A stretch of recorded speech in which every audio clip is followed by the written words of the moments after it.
Hello' guys, কি খবৰ সকলোৰে? মোৰো ভাল। আজি আমাৰ সকলোৰে মৰমৰ ইউটিউবাৰ ডিম্পু বৰুৱা আজি মাটিয়াত আহিব সোণালী জয়ন্তী উপলক্ষে। তাতে আমি চাবলৈ যাওঁ, লগতে আপোনালোকেও দেখাওঁ। এতিয়া বলক। আমি এতিয়া মাটিয়াত আহি পালোঁ। মাটিয়াবাসী সাজু হৈছে প্ৰচেছনৰ কাৰণে।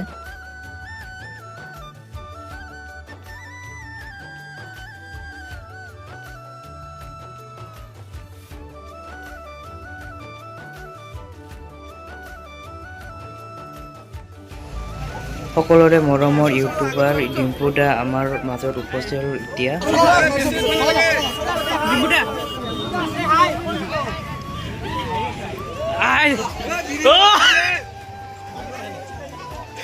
বান্দৰ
আঞ্চলিক ৰঙালী বিহু সন্মিলনৰ পৰা অশেষ ধন্যবাদ জনাইছোঁ।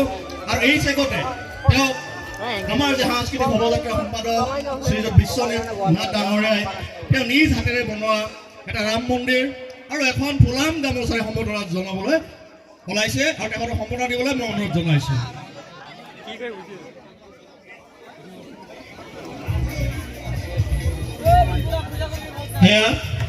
এয়া বিশ্বজিৎ ছাৰে সম্বৰ্ধনা জনাইছে।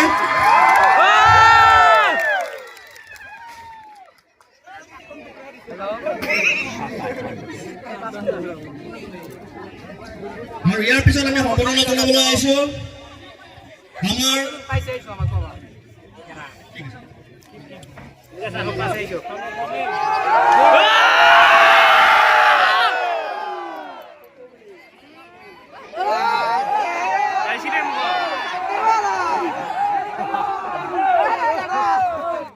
বহুত বহুত ভাল লাগিল। মানে কি ক'ম আৰু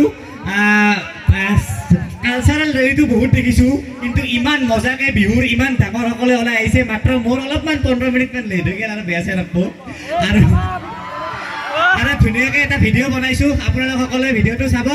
আৰু আশা আছে যে অহাকালি পাপন দাই ফালি দিব। মই পৰহি পাপন দাৰ শ্ব' চাই আহিছোঁ পাঠশালাত, নহ'লে থাকিয়ে গ'লোহেঁতেন। পুৰা তাতে ফালি দিছি আৰু ইয়াতেও পুৰা মজা হ'ব। আৰু গোৱালপাৰাতো মই আহিয়ে থাকোঁ মৃদুলজাত তাতে। মাত্ৰ মাটিয়া একবাৰ আহিছিলোঁ নেকি বাইকত, কিন্তু মই বাইকত আহোঁতে মানে গমেই নাপাওঁ এইখিনি ঠাইৰ নাম যে মাটিয়া। ইয়াত তেল ভৰাই গৈছিলোঁ, কিন্তু ইয়াত আহি পেলাই মজা লাগিল আৰু আহি থাকিল। বাকী আৰু কি ক'ম, ভাগন চাগন দিয়া মোৰ ইমান নিয়ম নাই বাৰু, মানে নাজানো বাৰু। তো আশা আছে সকলোৱে যাতে বিহুখান ভালকৈ হেৰি কৰে। আৰু এই বিহুখনৰ 50 বছৰ হ'ল, আশা আছে 100 বছৰ হওক। 100 বছৰ হ'লেও যাতে মোক মাতক, মই যদি নমৰো আহিম। তো সেয়ে আৰু সকলোৱে ভালকৈ সকলোকে পুনৰ একবাৰ বিহুলৈ বহুত বহুত শুভেচ্ছা থাকিল। সকলোৱে এনজয় কৰিব অহাকালি পাপন দাক আৰু মোৰ ভিডিঅ'টো চাব। ধন্যবাদ। ডিম্পুক চোৱা হ'ল। এইবাৰ পিলপিলি দি ঘৰত যাওঁ। ঘৰ মানে মাটিয়া বাজাৰ যাওঁ, তাতে মোৰ বাইকখন আছে, তাৰ বাবে মই ঘৰত যাওঁ। এতিয়া অলপ ভিডিঅ' আনি খাই আমি ঘৰৰ ফালে যাই। ভিডিঅ'টো এইখিনিতে। ভিডিঅ' চাই ভাল লাগিলে লাইক কৰিব, শ্বেয়াৰ কৰিব, ছাবস্ক্ৰাইব কৰিব আৰু থকা বেল আইকনটো প্ৰেছ কৰিব।